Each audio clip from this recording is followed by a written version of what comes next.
हम बात करते हैं संगम एज के बारे में। तो संगम एज में आपको मैं संगम की तरह एकदम खूबसूरत तरीके से पढ़ाने की कोशिश करूंगा। तो चलिए स्टार्ट करते हैं। तो history of South India. According to historical evidence, South India did not experience a distinct bronze age and directly transition to the megalith age, also known as iron age in South India, where there was use of large stone time period 2500 से लेकर 500 BC. Structure found in India. Dholaman found in graves, Mehenir, pottery, black and red ware pottery were used community. They belonged to a pastoral community. They knew about agriculture but did not practice it. The history of South India starts with Chera, Pandya and Chola dynasty. Sangam age 3rd century BC से लेकर 3rd century AD. Meaning of the term Sangam, assemblies. The area lying up through the south of Krishna and Tungabhadra. A total of 3 sanghas were held, all were patronized by Pandyas. Assemblies were held at Tamil Nadu and were known as a Mucha Khamam. The assemblies were Sangam Pledges Chairman first, Madurai Rishi Agastya second, Kadampuram Tolkapiya third, Madurai Nakir. Sangam literature. There are in two forms. Narrative story, they are collectively called Melekha Kakku. 18 major works. Didactic, poetic, they were collectively called Killakakaku. 18 major works. These are about love, alakam and war. Puran. Tolkapiyam is the earliest grammatical Tamil text composed by Tolkapiya in second Sangam. Epics written during this time. Okay, तो सबसे पहला हो गया Silpakathikaram. It is written by Ilugu Adigal that tells a story about a young merchant Kallakku married to the victorious Kunangi and his love for the courtesan Madhavi. And Mani Khelakhandi. It is written by Chinthathali Chattakar, which is an epic story of Kallavan and Madhavi, daughter Mani Khedi. Geography. Thanash. It refers to different types of landscape or geographical division of Tamil Nadu.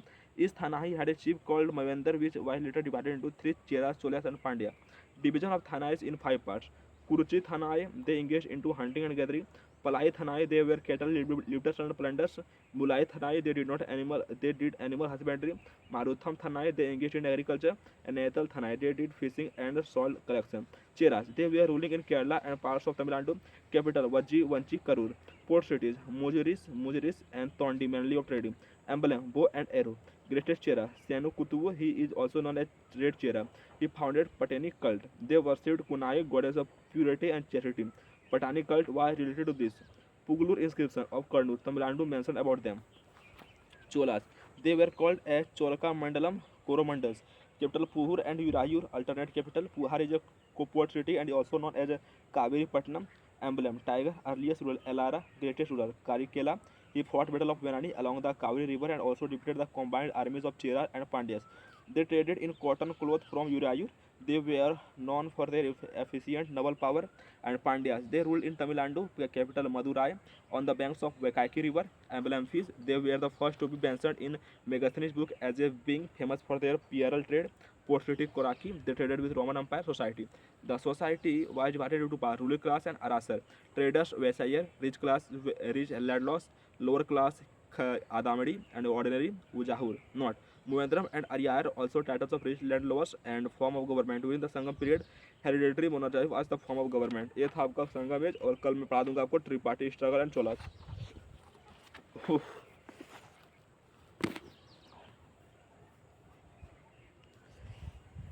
देखो दोस्त, आप ऐसा मत समझो कि मेरे को पढ़ाने नहीं आता है। मेरे को आपको मैं इतना खूबसूरत तरीके से पढ़ा सकता हूँ कि वर्ल्ड में कोई नहीं पढ़ा सकता आप लोगों के लिए एंशिएंट इंडिया।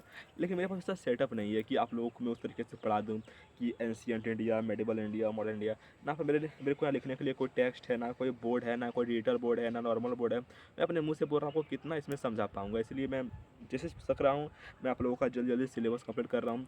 लेकिन जब एंशिएंट इंडिया खत्म हो जाएगा, जब हम मेडिवल इंडिया में जंप करेंगे, तो मैं अपने पढ़ाई कराने का तरीका, टीचिंग करने का इफेक्टिव तरीका आपको बताऊँगा, जिससे कि आप अच्छे तरीके से पढ़ाई कर सकते हो। ओके।